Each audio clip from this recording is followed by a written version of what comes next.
My dear students, good afternoon. Today I will teach you second part of the lesson History, When, Where and How of Class 6. कल आप लोगों को बताए थे what is history, history किसे कहते हैं, the story of the past is called history. इसके बाद बताए थे कि हिस्ट्री को किस डेट्स में इंट्रोड्यूस व्यक्त किया जाता है।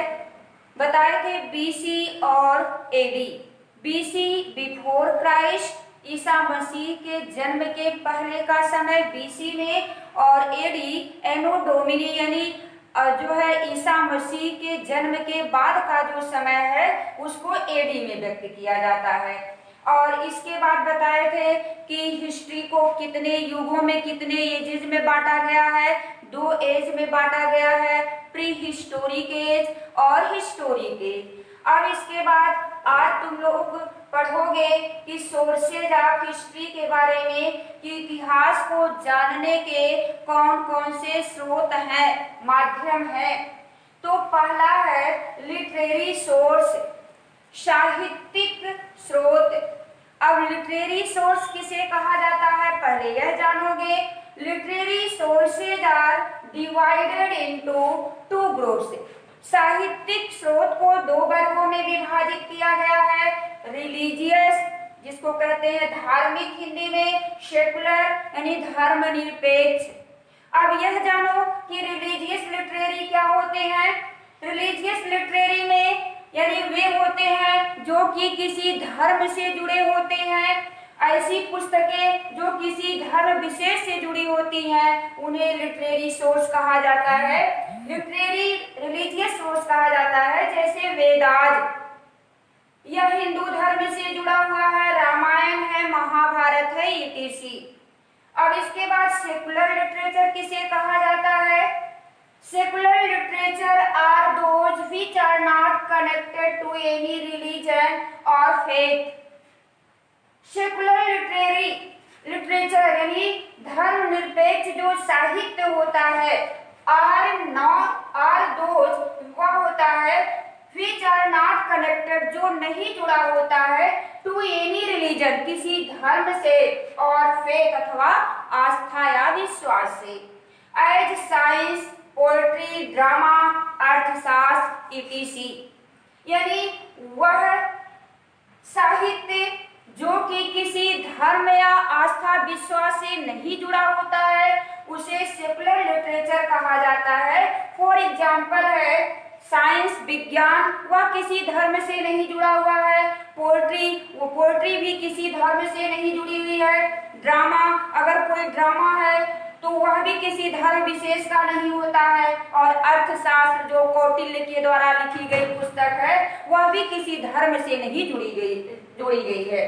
अब इसके बाद है मैन्युस्क्रिप्ट, इसी के अंतर्गत आएगा, लिटरेरी सोर्सेस के अंतर्गत ही आएगा तुम्हारा जो है मैन्युस्क्रिप्ट। मैन्युस्क्रिप्ट माने होता हस्तलिपि यानी हाथ के द्वारा लिखी गई पुस्तक। All handwritten records found on the palm leaves और barks etc are called manuscripts। All handwritten records सारे हाथ के द्वारा लिखे गए record, found on the palm leaves जो कि भोजपत्र पर लिखा गया हो, छाल पर इत्यादि पर, उसे मैन्युस्क्रिप्ट कहा जाता है। कहने का मतलब प्राचीन काल में जब पेपर उपलब्ध नहीं, कागज उपलब्ध नहीं होता था तो उस समय जो अपनी बात को लिखना चाहता था वह या तो भोजपत्र पर लिखता था या किसी बात पर लिखता था, तो इसीलिए उसको जो है मैन्युस्क्रिप्ट कहा जाता था, यानी हाथ के द्वारा लिखे जाने के कारण। यानी उस समय प्रिंटिंग प्रेस नहीं थी, केवल हाथ से लिखा जाता था। अब है दूसरा है, पहला तो पढ़े लिटरेरी सोर्सेज के अंतर्गत, जिसमें इसको दो भागों में बांटा गया है। लिटरेरी सोर्सेज को एक रिलीजियस है, दूसरा सेकुलर है। रिलीजियस यानी धार्मिक, जो रिलीजियस लिटरेरी है वेदास है, रामायण है, महाभारत है। सेकुलर लिटरेचर में तुम्हारा आ जाएगा वह लिटरेचर जो कि किसी धर्म विशेष से नहीं जुड़ा होता है उसे जो है सेकुलर लिटरेचर कहा जाता है। For example science, poetry, drama, अर्थशास्त्र etc। अब इसके बाद मैन्युस्क्रिप्ट है, ऑल हैंड रिटन यानी सभी प्रकार के हाथ के द्वारा लिखे गए जो रिकॉर्ड जो कि भोजपत्र पर या बॉक्स पर लिखे गए पाए गए हैं उन्हें मैन्युस्क्रिप्ट कहा जाता है।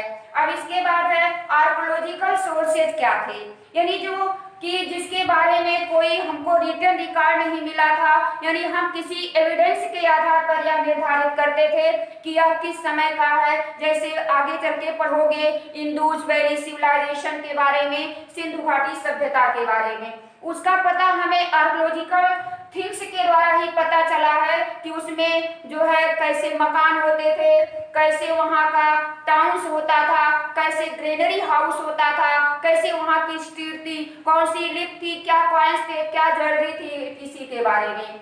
अब इसके बाद है कि आर्कोलॉजिकल सोर्सेज में अभी बताए जो अभी बता चुके हैं, कॉइन्स है, पोएट्री है, टूल्स etc।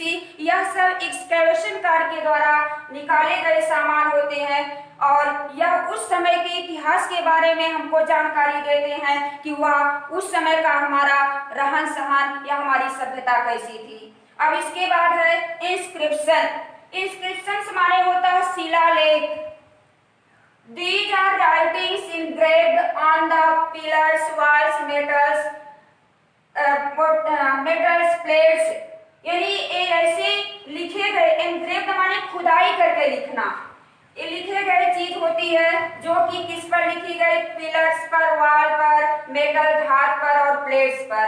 और the study of inscription is called epigraphy. और जो इंस्क्रिप्शन मिले हुए थे उसको जो पढ़ने की जो कला थी उसे जो है एपिग्राफी कहा जाता था। कहने का मतलब कि हमारे इतिहास में बहुत सारे ऐसे शिलालेख मिले हुए हैं जिसमें जो राजा महाराजा होते थे या और जो लोग होते थे वह अपनी बातों को, अपने उपदेश को शिलालेख पर लिखवाते थे। और इस प्रकार से हमारे इतिहास के सोर्स हुए, एक लिटरेरी सोर्स हुआ और दूसरा आर्कोलॉजिकल सोर्स हुआ। बाबू आज लेसन यहीं पर समाप्त होता है। इसका PDF तुम लोगों के पास जा चुका है और घर पर रहना, सुरक्षित रहना। Thank you.